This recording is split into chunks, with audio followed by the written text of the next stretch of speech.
Praise the Lord. கர்த்தருடைய பரிசுத்த நாமம் மகிமைப்படுவதாக. எரேமியா தீர்க்கதரிசி புஸ்தகம் 31ஆம் அதிகாரம் 3வது வசனம். Jeremiah chapter 31 verse 3. பூர்வ காலம் முதல் கர்த்தர் எனக்கு தரிசனை ஆனார் என்பாய். ஆம், அநாதி சிநேகத்தால் உன்னை சிநேகித்தேன், ஆதலால் காருண்யத்தால் உன்னை இழுத்துக்கொள்ளுகிறேன். கர்த்தருடைய விசேஷித்த அன்பு இந்த நாளில் உங்களை மூடட்டும். அநாதி சிநேகம். எத்தனையோ பேர் இந்த நாளில் உறவுகளை உதாசீனப்படுத்துகிற ஒரு காலத்துக்குள்ளெல்லாம் வந்துட்டாங்க. எத்தனை பேர் வீட்டில் இருந்தாலும் அன்பாக விசாரிக்கிற நிலைமையெல்லாம் போயிடுச்சு. வீட்டில் எத்தனை பேர் இருந்தாலும் அத்தனை பேருக்கும் சம்பாரித்து போட்டது தகப்பன், ஆக்கி போட்டது அம்மா. அவங்க 2 பேரை 10 பிள்ளைங்கள் இருந்தும் அந்த 2 பேரை காப்பாற்ற முடியாது. அவங்க வீட்டுக்கு போட்டு இவங்க வீட்டுக்கு போட்டுன்னு சொல்லிக்கிற ஒரு காலகட்டத்துக்குள்ளே இந்த சூழ்நிலைகள் ஓடிக்கிட்டு இருக்கு. சாப்பிட்டு தூங்குப்பா அப்படின்னு சொல்லுவாங்க அப்பா. ஆனால் தூங்கிட்டு இருக்கும்போதே எழுப்பி வச்சு சாப்பாடு விட்டுருவாங்க அம்மா. ஆனால் கடைசி காலத்தில் ஒரு வேளை சாப்பாட்டுக்காக அவங்கள அலையும்படியாக இந்த நாளில் எத்தனையோ பேரண்ட்ஸ் கஷ்டப்பட்டுருக்கிறாங்க. உறவுகள் எல்லாம் உதறப்பட்டு கொண்டிருக்கிறது. உறவை நேசிப்போம். கல்லறை பூமியாக இருக்கட்டும், சுடுகாடுகளாக இருக்கட்டும், இடுகாடுகளாக இருக்கட்டும், மனிதர்கள் எல்லாம் செத்த பின்பு தான் அந்த இடத்துல போய் விதைக்கிறார்கள், இல்லை புதைக்கிறார்கள், இல்லை எரிக்கிறார்கள். ஆனால் குரங்கு வாழும்போதே கூட்டமாக இருக்குங்க. நம்மளை கர்த்தர் எதுக்காக நேசிக்கிறார்? நம்மை கர்த்தர் ஒரு வேளை பார்க்காம இருந்திருந்தா எப்பொழுதோ ஏதோ ஒரு விஷயத்துக்கு செத்து போயிருப்போம், ஏதோ ஒரு வேதனையில் செத்து போயிருப்போம், ஏதோ ஒரு துயரத்தில் செத்து போயிருப்போம். இன்றைய தினத்தில் நீங்கள் நியூஸில் பார்த்தீங்க அப்படின்னா ஒவ்வொரு செகண்டுக்கும் ஒருவர் மரித்து கொண்டு இருக்கிறாங்க. அன்பு கிடைக்கலன்னு சொல்லி மறிக்கிறவங்களும் இருக்கிறாங்க, வியாதினால மறிக்கிறவங்களும் இருக்கிறாங்க, தனக்கு உதவி செய்ய யாருமே இல்லை என்று சொல்லி மறிக்கிறவங்க இருக்கிறாங்க, வயதான எத்தனையோ பேர் கூட சூசைட் பண்ணுறவங்க இருக்கிறாங்க. என் அன்பு பிள்ளைகளே, ஆண்டவர் அழகாக சொல்றார் பாருங்க, அநாதி சிநேகத்தால் உன்னை சிநேகித்தேன், அதனால் காருண்யத்தால் உன்னை இழுத்துக் கொள்கிறேன். கர்த்தருடைய நாம் மகிமைப்பட்டோம். பெங்களூரில் நாங்கள் இருந்த அந்த வீட்டில் கரண்ட்டில் ஷாக் அடித்து ஒரு காக்கை கீழே விழுந்துருச்சு. அதை பார்த்துட்டு ஓடி போய் அதுக்கு தண்ணி கொடுத்தேன். அது தூக்கினேன், தண்ணி கொடுத்தேன், கொஞ்சம் நேரம் கையிலவே இருந்துச்சு. அதுக்கப்புறம் பார்த்தீங்க அப்படின்னா அதுக்கு கொஞ்சம் தெளிவு வந்தது, பறந்தது. அதுக்கிடையில் நிறைய காக்கா பறந்துருச்சு.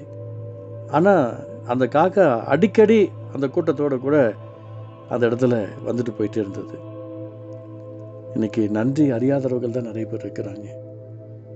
நல்லதை பெற்றுக்கொண்ட பின்பு உதாசீனப்படுத்துதல் தான் நிறைய பேர் இருக்கிறாங்க. இன்னைக்கு உங்களுக்கும் எனக்கும் கர்த்தர் ஜீவனை கொடுத்துருக்கிறார் தெரியுங்களா? நாம் நன்றி உள்ளவர்களாக இருக்க வேண்டும். அந்த காக்கா தன்னை கிடைச்ச உடனே ஓடி போகலை, அந்த ஆகாரத்துக்காக மற்ற அன்பையும் கூட்டிகிட்டு வந்தது. ஆண்டவர் நம்மை கர்த்தர் எனக்கு தரிசனம், ஆம், அநாதி சிநேகத்தில் உன்னை சிநேகித்தேன், அதனால் காருண்யத்தால் உன்னை எடுத்துக் கொள்கிறேன். அவருடைய காருண்யம் பெரியது. அவருடைய அன்புக்காக நம்ம வாங்க, எல்லா உறவுகளையும் நேசிப்போம். தவறு செய்யாத இந்த உலகத்தில் ஒருத்தரும் கிடையாது, எல்லோரும் பாவிகள் தான். நாம் அவருடைய அன்பை நேசிப்போம். இன்னைக்கு மறிக்கிறவர்கள்லாம் நரகமா பரலோகமா என்பது யாருக்கும் தெரியாது. இருக்கும்போதே ஒப்புரவாகுவோம். இருக்கும்போதே அவருடைய அன்புக்குள்ள பாசத்துக்குள்ளே இருப்போம். எனக்கு தெரிந்த எத்தனையோ பேரை நான் பார்த்துருக்கிறேன். ஒரு நபரை குறித்து உங்களுக்கு சொல்லுகிறேன். வியாதியஸ்தராக இருந்தார். அவரை பார்க்கும்போது கர்த்தர் சொன்னார், அநேக ஊழியக்காரர்களை அவர் கேவலமாக பேசியிருக்கிறார், ஊழியக்காரர்களுக்கு விரோதமாக பயங்கரமாக இவர் சாபமிட்டிருக்கிறார், கடிந்து கொண்டிருக்கிறார், அசிங்கமாக கெட்ட வார்த்தையில் பேசியிருக்கிறார். அதனால்தான் இந்த வியாதி. நான் சுகம் கொடுக்க மாட்டேன், நீ ஜெபித்தாலும் நான் இறங்க மாட்டேன் என்று கர்த்தர் சொன்னார். அவங்களுக்கு இந்த வார்த்தையை நான் சொன்னேன், மனம் திரும்பிடுங்க, அத்தனை ஊழியர்கிட்ட போய் மன்னிப்பு கேளுங்க, மனம் திரும்புங்க என்று நான் சொன்னேன். என் அன்பு பிள்ளைகளே, அநாதி சிநேகத்தால் உன்னை சிநேகித்தேன், அதனால் காருண்யத்தால் உன்னை இழுத்துக் கொள்கிறேன். ஆண்டவருடைய அன்பை விட்டுடாதீங்க. இந்த உலகத்தில் நிலைவரமான அன்பு. எத்தனையோ வயதானவங்க இன்னைக்கு கூட பிச்சை எடுக்கிறாங்க. எத்தனையோ பேர் ஜெபிக்கிறவங்க கூட இன்னைக்கு ஆண்டவருடைய அன்புக்குள்ள உண்மையாக இருக்க முடியல. உறவை நேசிப்போம், குடும்பத்தை நேசிப்போம், உடன் பிறந்தவங்களை நேசிப்போம்.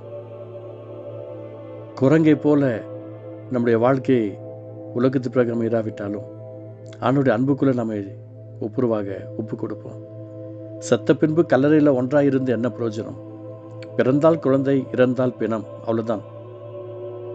அது இடையில யாரும் எப்படியும் கூப்பிடுறது கிடையாது. இறந்த பின்பு பணம் வந்துருச்சா, பணத்தை எடுத்துட்டாங்கன்னு தான் சொல்லுவாங்க. நம்மளை ஒருவர் பிணம் என்று நம்மை பார்த்து சொல்லுவதற்கு முன்பதாக நாம் மற்றவர்கள் ஒப்புரவாகுவோம். ஆண்டவருடைய அன்புக்குள்ளே நம்மளை அர்ப்பணிப்போம்.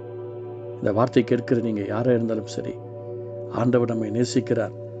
நாம் காசு பணத்தோடு இருக்கிறதுக்கு மாத்திரமல்ல, அன்போடு இருப்பதற்காக, பண்போடு இருப்பதற்காக, பாசத்தோடு இருப்பதற்காக, நேசத்தோடு இருப்பதற்காக. உறவுகளை நேசிப்போம். ஜெபிக்கலாம்.